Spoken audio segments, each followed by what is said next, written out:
A World Cup free kick looks like one simple movement. 3 steps, 1 planted foot, 1 swing, and then the ball screams toward goal at almost 80 miles per hour. Now imagine that happening in a 2026 World Cup match. The wall jumps, the keeper freezes, the stadium holds its breath. But here's the part nobody notices. For that one violent second, the player is balancing on one leg, twisting his entire body, whipping his foot through the ball, and somehow he does not collapse like a folding chair. That is the real magic trick. Because an 80-mile-per-hour World Cup free kick is not just a kick. It is a controlled explosion.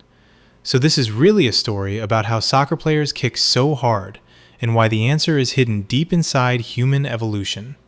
Before soccer, before stadiums, before anyone had the confidence to wear neon cleats, back when humans were chasing prey across the Savanna with no claws, no fangs, no tail, and one extremely underrated weapon, the butt.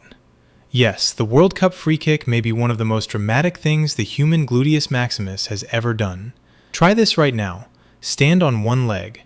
Now twist your upper body like you're about to kick a ball. Feel that wobble? That is your body immediately realizing gravity has terms and conditions. Your foot fights the floor. Your hips start shaking. Your torso begins negotiating with the ceiling. Now imagine doing that while sprinting, rotating, and trying to blast a ball past a goalkeeper in front of 80,000 screaming people.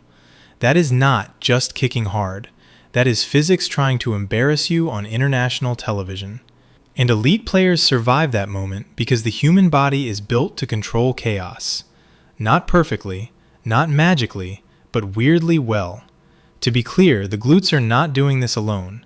Your core, hips, ankles, tendons, plant leg, arms, and nervous system are all part of the machine.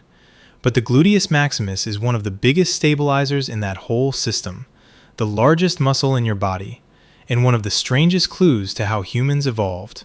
Here's what makes humans weird. Compared to other primates, humans have a huge gluteus maximus. Chimps are insanely strong. They can climb, pull, and probably humble your entire gym. But their glutes? Not exactly built for a World Cup highlight reel. Humans evolved this massive muscle behind the pelvis, and one major reason seems to be running. Not walking, running. Because when you walk, your gluteus maximus is mostly chilling. But when you run, it wakes up hard. Every stride throws your body forward. Your torso wants to pitch down. Your hips want to twist. Your head, arms, and chest all need to stay organized while your legs are smashing into the ground.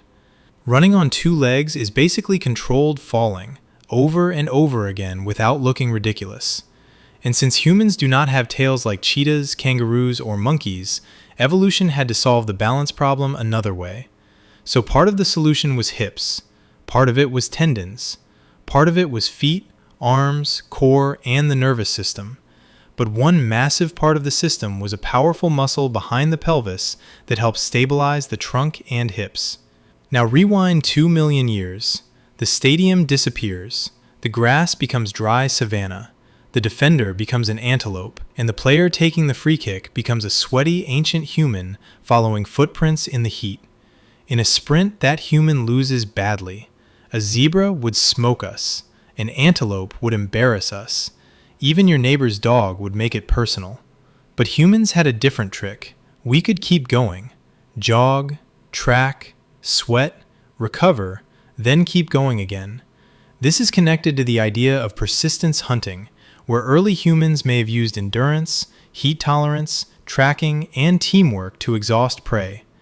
Scientists still debate how common it was, but the bigger point is clear. Human bodies became unusually good at staying upright while moving on 2 legs, and the gluteus maximus was part of that survival system. It helped keep the torso from tipping forward. It helped stabilize the hips. It helped turn a fragile-looking ape into an endurance machine. Millions of years later, that same body walks into a World Cup stadium, because a free kick is not really a leg movement. It is a chain reaction. The run-up builds momentum. The plant foot slams into the ground. The hips rotate. The torso twists. The arms fly out for balance. The kicking leg swings. The knee snaps. the foot whips through the ball, and all of it happens while the body is balanced on one leg. That plant leg is the anchor, the hips are the engine, the torso is the steering wheel, the foot is just the final delivery. If the plant leg wobbles, power leaks. If the pelvis collapses, power leaks.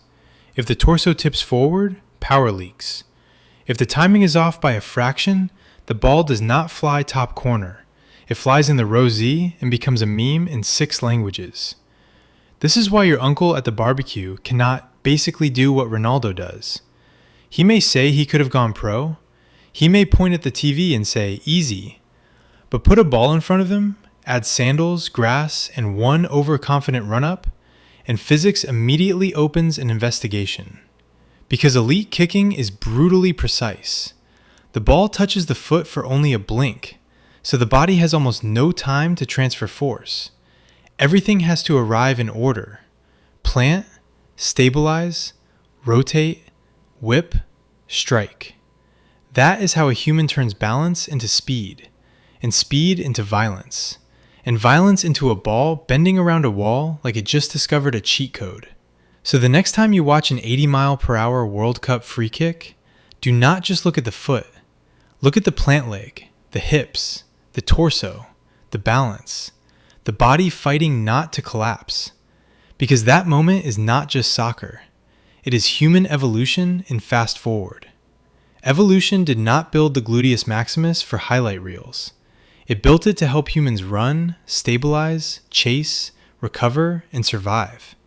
The same muscle that helped a desperate hunter stay upright in the heat now helps a superstar stay balanced under the brightest lights in sports. Millions of years later, that same ancient system lets a player stand on one leg, twist like a spring, and launch a ball at highway speed. So when the stadium explodes, when the keeper dives too late, when the ball hits the top corner, don't just thank the foot, thank the hips, thank the ancient runners, thank millions of years of survival.